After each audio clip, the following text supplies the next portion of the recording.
Hello guys, welcome back sa channel ko. Ako nga pala si Ackerman T11 at ngayon ay mag-water change tayo sa ating Arowana tank at turtle tank. Yan, tanggalin muna natin yung salamin. Yan guys.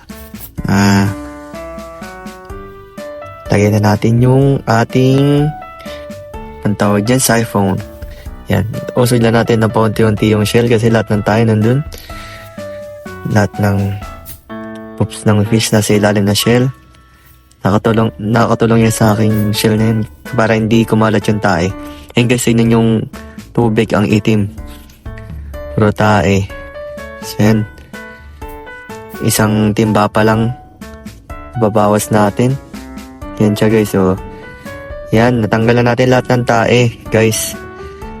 Goods na yan. Linisin na lang natin yung iba pang decorations. So yan, linisin lang natin yung banda dito. Yan, isa log naman. So kiskisin lang natin para wala mag-build up na algae. Yan.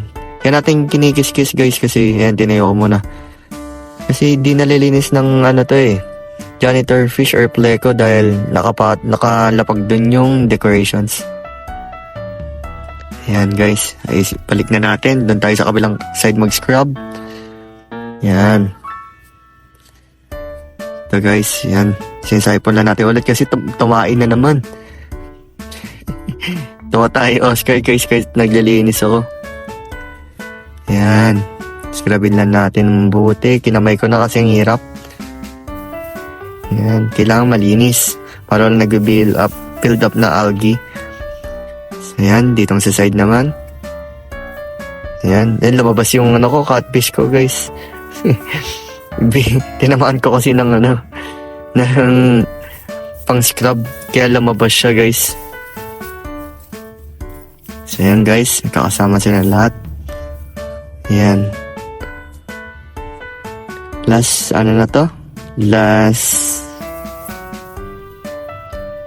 bucket na yan. Lagyan na natin ng tubig guys. Mga nasa 40? Hindi. Mga nasa 50% or 60% water change lang guys. So ito naman sa pagong. Ito sa pagong guys. Yan, nalagyan natin ng tubig. Yun lang babawas natin sa pagong guys. Onti lang.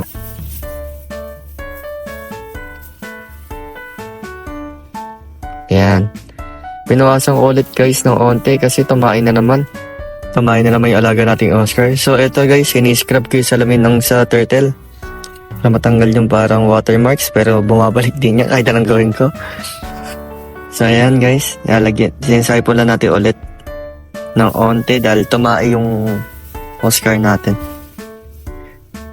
Yan, medyo nagwawala yung arawan ko kasi nahigop ko ng sipon. Pero di na siya ganun nagwawala.